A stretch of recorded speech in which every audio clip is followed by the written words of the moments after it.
Oi, pessoal, eu sou Isabela e está começando mais um Bilíngue em Pauta, o seu podcast sobre educação bilíngue. Neste episódio, vamos discutir sobre a relação escola e família e qual o seu verdadeiro papel no processo de ensino-aprendizagem.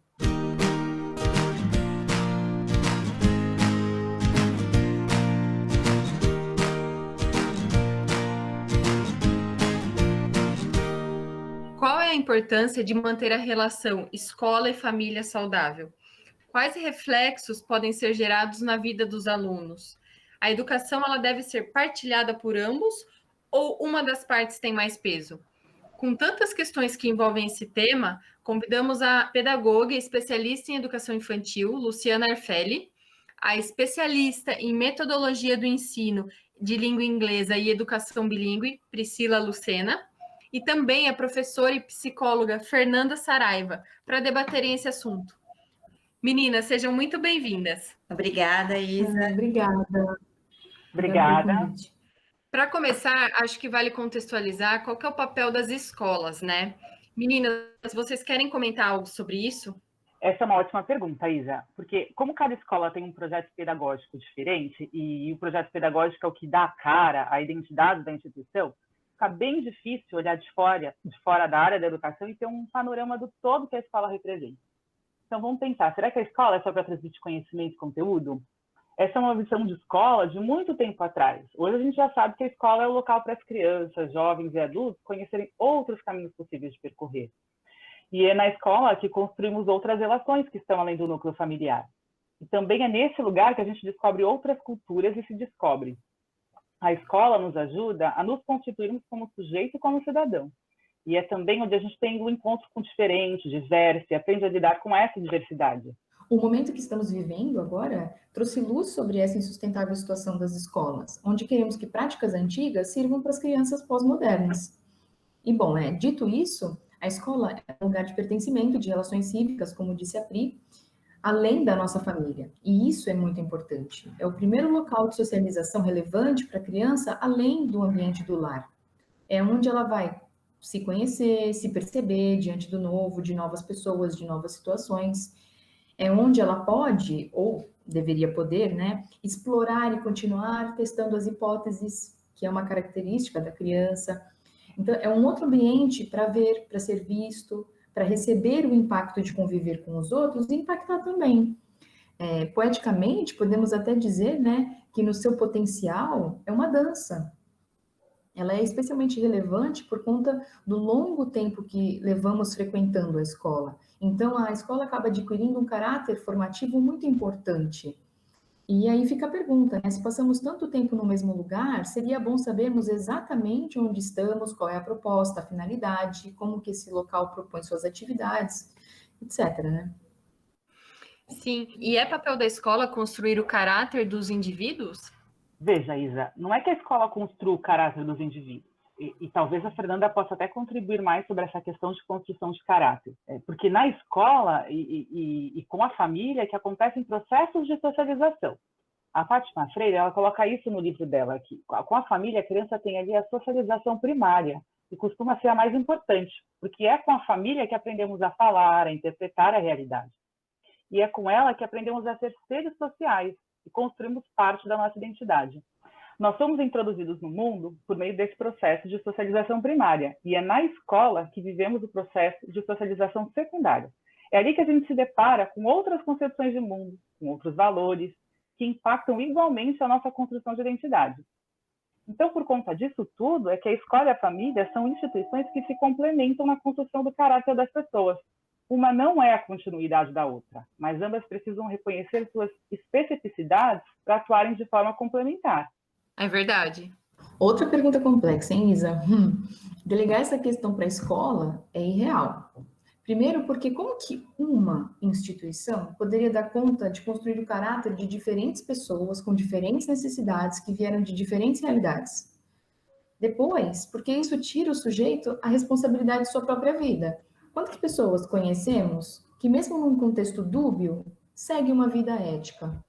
A Pri pontua bem, colocando que tudo começa em casa. Isso, inclusive, é o nome do livro de Winnicott, que é um famoso pediatra e psicanalista inglês. O primeiro ano de vida do bebê, ele é de suma importância para tudo mais o que vai acontecer, né? É a partir do relacionamento suficientemente satisfatório com a mãe e com o ambiente que o bebê consegue desenvolver satisfatoriamente bem processos internos que são complexos e que surgem a partir de uma relação de confiança. Eu digo isso porque eu queria chegar na palavra confiança, né? Uma relação de confiança é capaz de mudar e ressignificar muita coisa. Então, eu entendo que essa é uma questão, essa é uma situação onde vários fatores correm juntos, né? A questão do caráter que você perguntou. Destacando aqui a família e todos os modelos que foram incorporados ali, o próprio indivíduo que à medida que cresce e vai se tornando dono de si, tem responsabilidade pelas decisões e pelos caminhos que ele assume, e os ambientes de pertencimento, como a escola, que são ambientes que também podem oferecer, né, modelos consistentes de caráter. Então, esses relatos emocionantes que a gente escuta, né, que sempre falam como uma pessoa inspirou a vida da outra, e pequenos exemplos foram construindo o repertório da vida de cada um, mostram exatamente isso que eu falei. Perfeito. E a família, ela é corresponsável pela aprendizagem das crianças. Qual que é a influência que a família exerce sobre o desenvolvimento dos alunos, ainda mais nesse momento, né, de isolamento social que a gente está vivendo? Então, eu voltarei à questão do ambiente e da confiança. Quando você fala de desenvolvimento do aluno, tem que pensar que o aluno é uma pessoa, né? Se há impacto na vida da pessoa, há impacto na vida do aluno. Então, como que é o ambiente familiar? Ele é tranquilo ou é hostil? Há espaço apropriado para estudo ou não? Há incentivo ou não? Há uma intensa cobrança de produtividade, de resultado, né, o que gera uma ansiedade? Essa criança que é aluno consegue dormir bem? Né? É um ambiente de confiança? São tantas perguntas que são relevantes aqui, né? A família, ela é a base de tudo, porque é onde moramos, é o nosso esteio, é para onde voltamos, é de onde saímos, né? Foi o que nós tivemos, e ainda temos muitas vezes, de modelo para a vida. Então, dependendo da idade do aluno, talvez não falemos de corresponsabilidade, mas de um imenso peso na aprendizagem e no desenvolvimento, sim, tem. Eu concordo, Fê.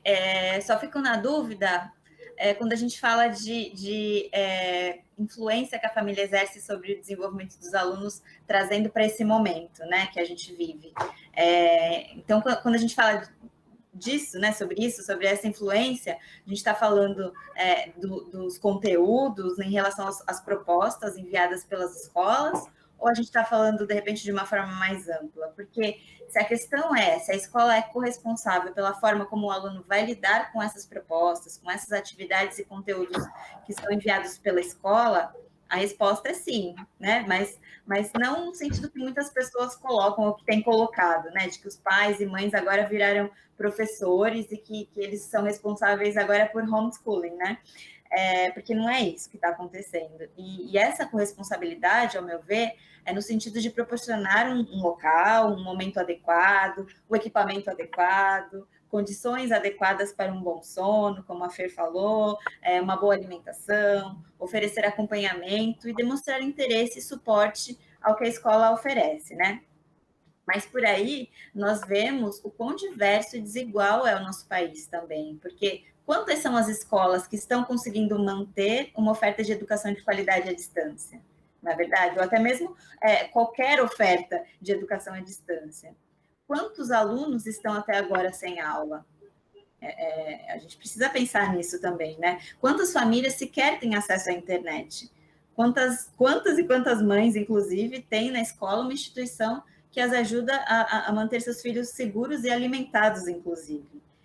Então, infelizmente, nós temos esse abismo social no nosso país e nós não podemos perder isso de vista quando a gente trata dessas questões, né, do papel da família na aprendizagem, para que a gente não perca essa perspectiva. Mas, por outro lado, né, e aí, ainda sob a luz desse momento ímpar que nós vivemos também, quantas outras aprendizagens para a vida não estão acontecendo independente da escola? O que pais e filhos têm aprendido nesse momento sem precedentes que estamos vivendo, né? Que frutos têm surgido dessa convivência? São essas as reflexões que nos levam aí de volta lá para o começo dessa nossa conversa, né? Quando questionamos qual é o real papel da escola na vida das crianças e dos jovens. É verdade, excelente reflexão. E podemos dizer, então, que a escola também é responsável pela construção de valores morais e sociais das crianças? Ou isso seria responsabilidade, então, apenas das famílias? Bem, tanto família quanto a escola são instituições sociais responsáveis pela formação da estruturação dos indivíduos. Então, ambas veiculam valores éticos, políticos, sociais e morais. Então, por conta disso, Isa, nem a escola nem a família vivem essa função de forma pura ou exclusiva. Cada uma tem sua função e estrutura específica. Eu acho que convém definir moral, né? Moral é um conjunto de regras adquiridas através da cultura, da educação, da tradição, do cotidiano e que orientam o comportamento humano dentro de uma sociedade. Dito isso, né, a escola tem um caráter civilizatório porque ela oferece a experiência de civilização em pequena escala. E fora isso, é um local onde a criança passa grande parte do tempo. Pertence, impacta socialmente, também é impactada. Então, sim, a escola tem sua parte de responsabilidade. Sem esquecer, claro, né, que a escola ela é um ambiente que oferta, cultiva e propicia o desabrochar de valores, mas que não é exclusiva responsabilidade dela. Então, aqui eu acho importante destacar, né, que ao escolher uma escola, estamos escolhendo tudo isso que você está perguntando. Escolhendo um local que propicia valores, que oferta modelos éticos e morais aos alunos, que pode ou não ver um aluno como um sujeito de vontades e de direitos, né? O desenvolvimento dos valores morais é fruto da interação, né, dos indivíduos com pessoas e situações nos ambientes que frequentam. E apesar da família desempenhar um papel decisivo na socialização, na educação e no desenvolvimento dos vínculos humanos, né, a socialização primária, que a Priscila e a Fernanda muito bem colocaram, a escola acaba sendo uma das nossas primeiras experiências de vida em sociedade, não é mesmo? E esse convívio, as situações que emergem desse convívio, são o que abre espaço para que essa aprendizagem aconteça. E nos dias de hoje, mais ainda, né? Com as famílias nucleares cada vez menores e mais fechadas, as crianças acabam encontrando na escola, muitas vezes, a única oportunidade para interagir socialmente, para conviver com o diferente, para respeitar limites e aprender a viver em espaços coletivos. Então, eu concordo que a escola é, sim, parte importante dessa construção. Legal. E vocês acham que esse papel, ou a visão dele, né? Esse papel tem mudado por conta do isolamento social que a gente está vivendo? Eu acho que esse papel tem sido descoberto e redescoberto. Muitos estudiosos têm trazido a reflexão, né, e problematizado a escola como um ambiente de conveniência, né? Muitos pais, ao escolherem a escola, não sabem bem o que deveriam observar e questionar quando fazem uma visita, antes de fazer a matrícula, né? Então, acabam por escolher a escola observando questões como valores financeiros, nome, taxa de produtividade, nota do Enem, número de pessoas aprovadas em universidades, e essas são questões válidas sim, mas não são as únicas, e nem são as prioritárias. E isso não estava em pauta antes da pandemia, né? Estava bem longe do radar da vasta maioria das famílias. Então, foi o que eu mencionei na outra pergunta, né? Ao escolher a escola, estamos escolhendo uma visão de vida, de ensino, de aluno, né? Como que essa escola enxerga o meu filho como pessoa, como sujeito, né? E isso ficou evidente ao levarmos as aulas remotas para dentro das nossas casas. Será que a única preocupação deve ser as que se relacionam ao conteúdo e ao financeiro? Então, além dessa questão que a Fernanda trouxe, eu vejo também um outro lado, né? Um movimento de muitas famílias reconsiderando, inclusive, a importância e questionando a relevância dos conteúdos escolares, né? Aí falando de conteúdos, matérias, o que antes era imprescindível para muitos, né? Aquela coisa de tem que terminar o livro, tem que dar todo o conteúdo, acabou cedendo um pouco de espaço mas por que a escola insiste tanto em tanto conteúdo? Será que a escola não vê que existem coisas mais importantes para serem vistas, conversadas e tratadas, né? Então, eu concordo com a Fê que esse momento de isolamento, ele abriu um pouco a visão aí das famílias, né? E aproximou, acabou aproximando do que acontece na escola, né? Do que acontece ali naquele ambiente, além de matérias, além de conteúdos. É mesmo. E de que maneira a família interfere no processo de aprendizagem e no desenvolvimento social, cognitivo e até comportamental, né, da criança? Eu diria que diretamente. Como comentei agora há pouco com vocês, se a família é responsável pelo primeiro processo de socialização da criança, temos aí, ou pelo menos deveríamos ter, uma relação de confiança da criança no julgamento da família. Então, veja bem, se a família não acredita no projeto pedagógico da escola, questiona todas as atividades, propostas, abordagem da escola, a criança percebe isso e pode, inclusive, se recusar a fazer algumas atividades. Ou pior ainda, não querer mais ir para aquela escola. Ao mesmo tempo, há casos em que o projeto pedagógico da escola atende às necessidades daquela criança, mas não às expectativas da família. E a criança se sente bem, feliz, está aprendendo, mas a família acha que a criança tem que ter mais conteúdo. Então, a criança entra num conflito interno porque fica aí no meio do caminho. É uma via de mão dupla, né? A escola precisa conhecer a realidade das famílias e o contexto em que essas famílias estão inseridas, para que possa desenvolver um trabalho possível, né? E conectado a essa realidade. E, paralelamente, as famílias precisam conhecer a escola, seus valores, sua proposta pedagógica, para que elas possam endossar e até mesmo qualificar a educação oferecida pela instituição. E é por isso que a escola precisa refletir as crenças e os valores da família, né? Se não for assim, fica difícil mesmo estabelecer uma relação de parceria. Por isso, eu reforço, né, o que as meninas também já colocaram, que a escolha da escola é um momento muito importante. E é possível listar algumas das maiores dificuldades de fazer a relação escola e família dar certo? Olha, uma grande discrepância nos valores, uma grande discrepância no modo de enxergar o aluno, no modo de enxergar o ensino. Se há uma grande discrepância no modo de se endereçar as dificuldades que esse aluno apresenta, sempre que houver uma grande discrepância, uma grande distância, então, né, entre o que a família acredita e as práticas escolares, haverá problema. Ou um problema em potencial, né? Algo que pode acontecer aí. E também a falta de diálogo e de abertura do espaço escolar para a família, que acaba, muitas vezes, por afastar as famílias e criar um senso de não pertencimento àquela comunidade escolar, quando, para o bem da criança, a família também pertence à comunidade escolar. Eu penso também que muito dessa dificuldade está na falta de entendimento de que escola e família são complementares, né? Elas desempenham papéis complementares na vida da criança e do adolescente. Então, sem esse entendimento, a família não vai mesmo buscar uma escola que represente seus valores, como a Fernanda colocou, porque para ela, família é família e escola é escola. Infelizmente, muitas pessoas ainda veem a escola como um local para ensinar matérias, português, matemática, história, geografia. Inclusive, circulou uma postagem nas redes sociais um tempo atrás, não sei se vocês lembram, que dizia exatamente isso, que a escola era um local de ensinar esses conteúdos e que na família é onde a criança deve aprender a dizer por favor, obrigada, não jogar lixo no chão, a ser organizado, solidário, enfim, por aí vai, né? E eu vi muitos pais, infelizmente também vi muitos educadores compartilhando e compactuando com esse pensamento, né? Então, eu vejo que enquanto o real papel da escola não estiver claro ou delimitado, né, no imaginário coletivo, ainda enfrentaremos dificuldades de ambos os lados, né, das famílias que precisam realmente trazer para a escola, das famílias que precisam realmente trazer a escola para o seu cotidiano e também das escolas, que precisam se abrir para as famílias, conhecê-las, integrá-las, respeitá-las e ajudá-las também.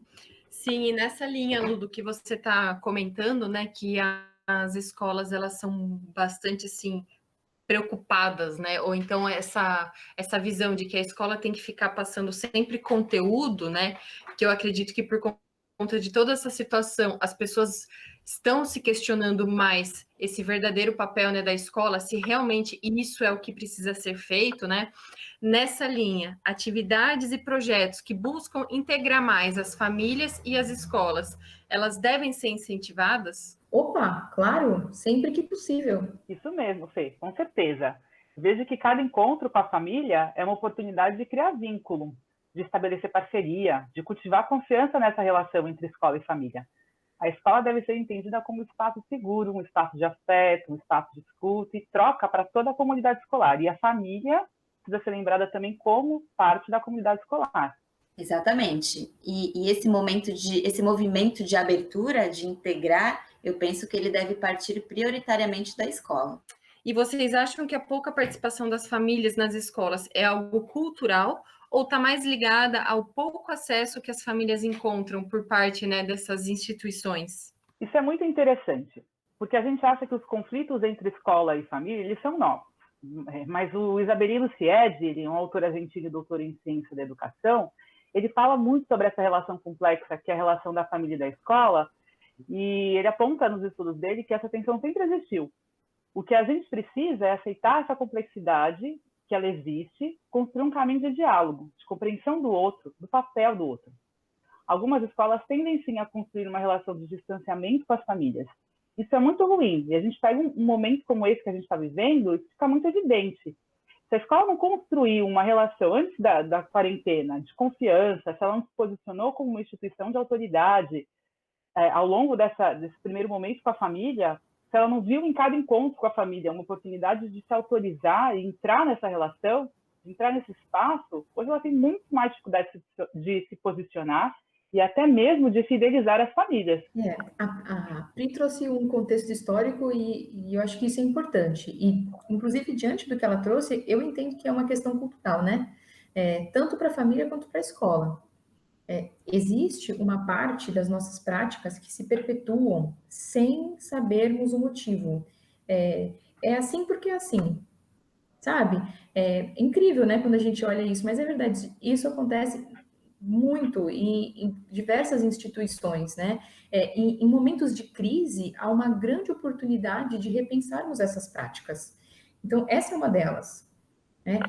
Em outra pergunta que você fez, eu comentei que a escola ela é mais do que um espaço de conveniência, né? Onde nós deixamos os nossos filhos, por exemplo, para ir trabalhar. Mas quando deixamos de pensar na escola por suas práticas, por sua abertura, levando em consideração a metodologia, a visão de mundo, os valores que pratica, nós estamos colaborando para essa visão ultrapassada de que o adulto trabalha e a criança estuda, né? Numa fala, numa prática e numa crença que é totalmente vazia de sentido e que, né, se a gente for parar para pensar, fazer relação aqui com essa pergunta, exclui realmente a família, né, desse processo escolar. Então, é urgente repensar o papel da escola.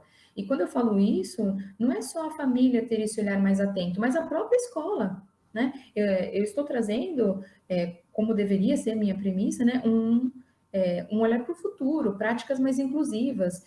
Quando eu digo eu, assim, a escola, né? A escola pensando que a premissa dela é um olhar para o futuro, práticas mais inclusivas, ver o aluno como uma figura integrada e pertencente tanto à escola quanto à família, né? O trabalho é complementar, né? Como a Lu comentou lá atrás várias vezes, né? Então, a tensão existe, estou aqui divagando porque ainda estamos amadurecendo nas questões de divergências, né?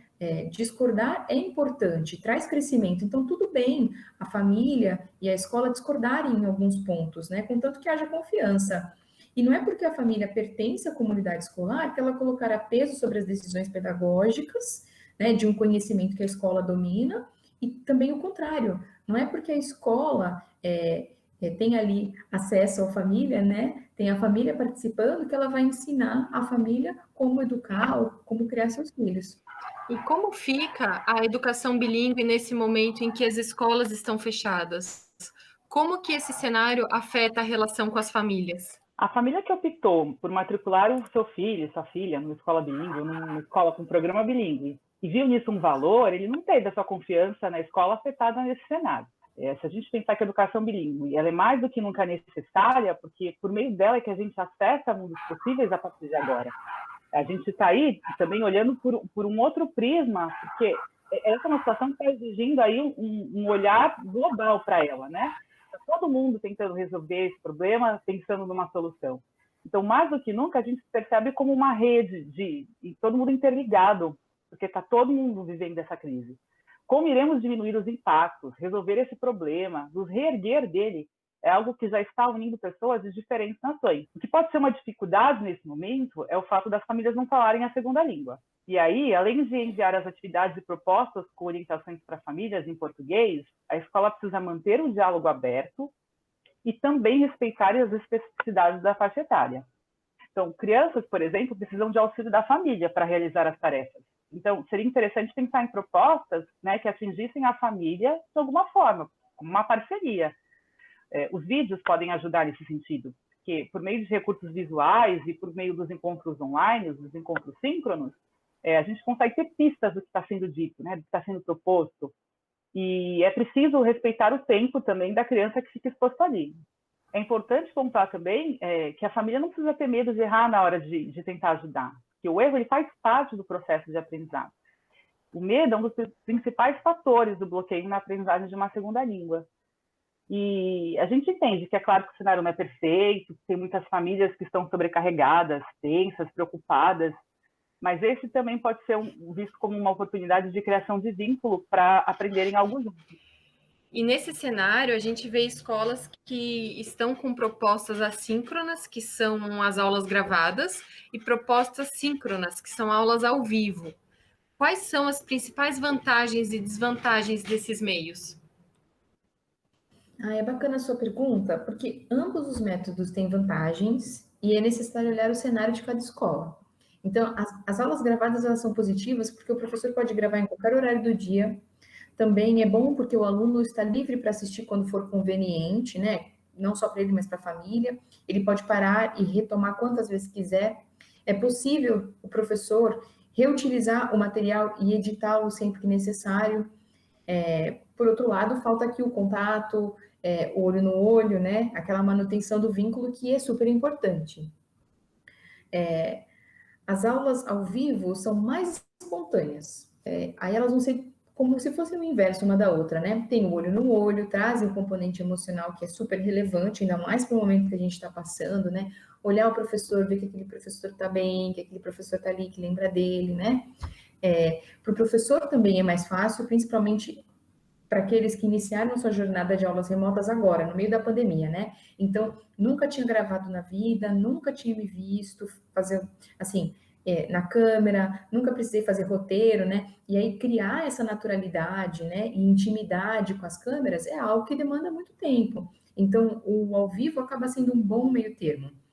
Por outro lado, né, aí o contraponto é que esbarra nas questões de horários, né, do próprio professor, muitas vezes, a quantidade de dispositivos que existe ou não na casa, que nem sempre estão disponíveis, o ambiente familiar, que também pode ser um complicador para que aquela aula ao vivo aconteça, né?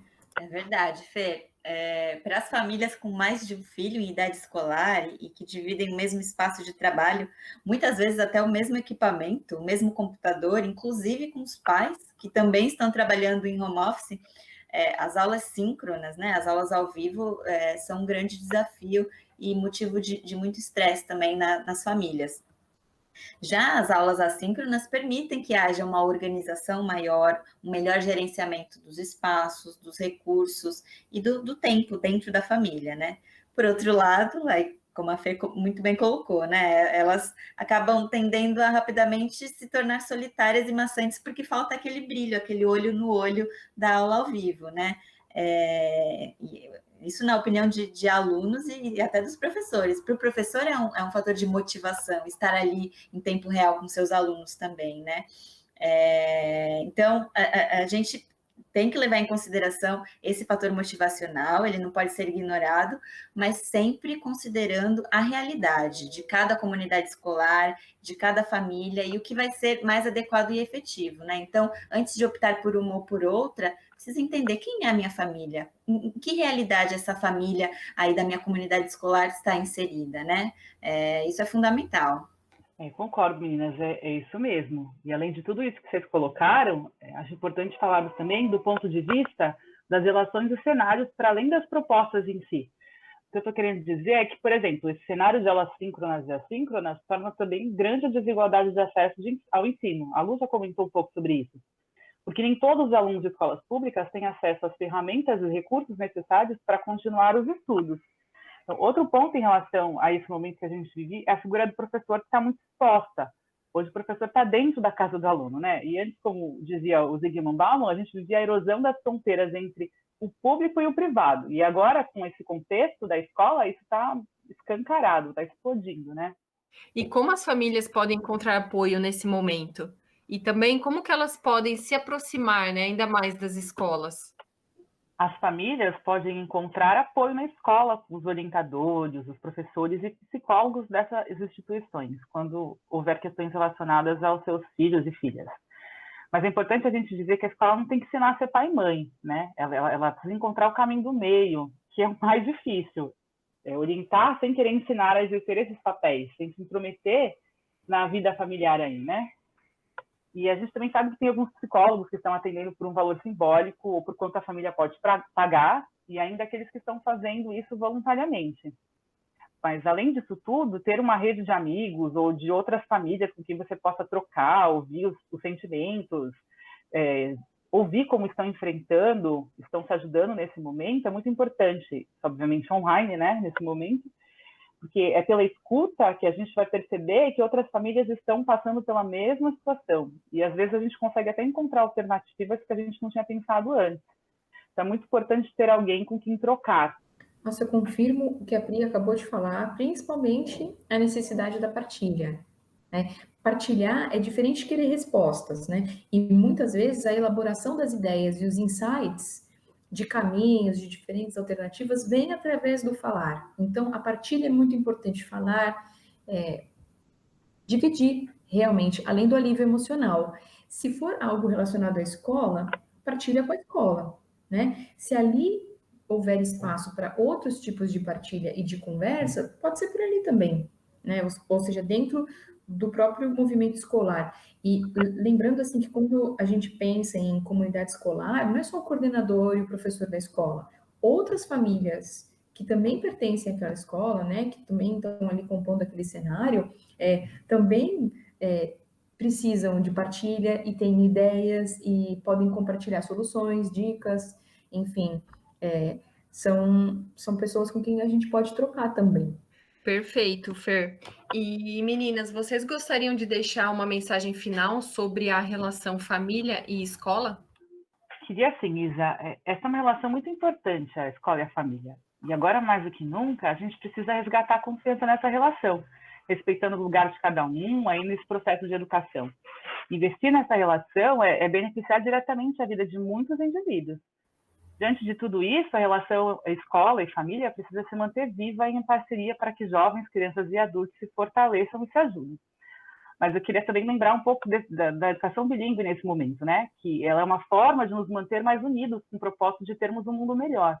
Um dos benefícios da educação bilíngue é desenvolver a tolerância linguística e apreciar a diversidade que está aí em todo lugar. Isso resulta em um olhar mais empático, que busca aí a equidade e o respeito. Então, mais do que nunca, a gente precisa desses valores aí para passarmos juntos por essa situação que a gente está vivendo e por todos esses desafios. É exatamente isso, Pri. Então, famílias, escola, não desistam uma da outra, né? Essas duas instituições têm responsabilidade compartilhada pelas crianças, pelos jovens, e devem investir e insistir na comunicação e manter o diálogo aberto para que esse vínculo, que é tão importante, se estabeleça. Todos saem ganhando, né? Mas eu reforço o que eu falei um pouco antes, de que cabe à escola prioritariamente, né, aos educadores, que são quem tem esse conhecimento, orientar as famílias e abrir as portas da escola, né? Aí literal e metaforicamente, porque é importante mostrar às famílias o quanto é válido que elas participem da vida escolar dos seus filhos, né? E o quanto isso influencia na motivação, no desempenho e no envolvimento deles também com a escola. Isso que ela falou é muito importante, né? É uma observação que pode fazer toda a diferença na jornada escolar desse ano e dos próximos, né? Principalmente na relação escola-família. Nós estamos vivendo um momento singular, que exige toda a colaboração possível e uma grande mudança no modo como vivemos e como entendemos as coisas. Isso pode ser positivo porque mudanças são necessárias para que os avanços cheguem, né? E já que há espaço, então, para uma mensagem final, eu reforço que quando falamos de escola, falamos, na verdade, de uma comunidade escolar. Eu estou trazendo propositalmente a palavra comunidade, ela é importante porque reforça o senso de comunhão, de harmonia, de objetivo comum e de vínculo. Então, quando eu, Fernanda, penso no meu ambiente de trabalho, como eu gosto de encontrar os meus colegas, de partilhar momentos, de enfrentar dificuldades juntos e com isso crescermos juntos, né? Em paralelo, acontece exatamente a mesma coisa com o aluno, que quer ir para a escola e quando chega lá encontra os seus colegas, partilha momentos, enfrenta dificuldades e cresce junto com isso. Então, manter a comunidade escolar viva é manter esse vínculo que os nossos filhos nutrem todo dia lá dentro. Acho que essa é a minha mensagem. Perfeito. Meninas, excelente reflexão sobre essa relação, né, que é tão importante nesse contexto social, né, que a gente vive. Lu, Fer e Pri, é sempre um prazer ter vocês aqui. Quero agradecer imensamente pela participação de vocês, tá? Mais uma vez. Obrigada. Obrigada a você, Isa, pelo convite. Eu que agradeço. Muito obrigada, é sempre bom participar. E você gostou? Acompanhe nossos próximos episódios do Bilíngue em Pauta e mergulhe nesse universo da educação junto com a gente. Cada episódio, um assunto novo e sempre com convidados que têm muita bagagem no setor. Até o próximo!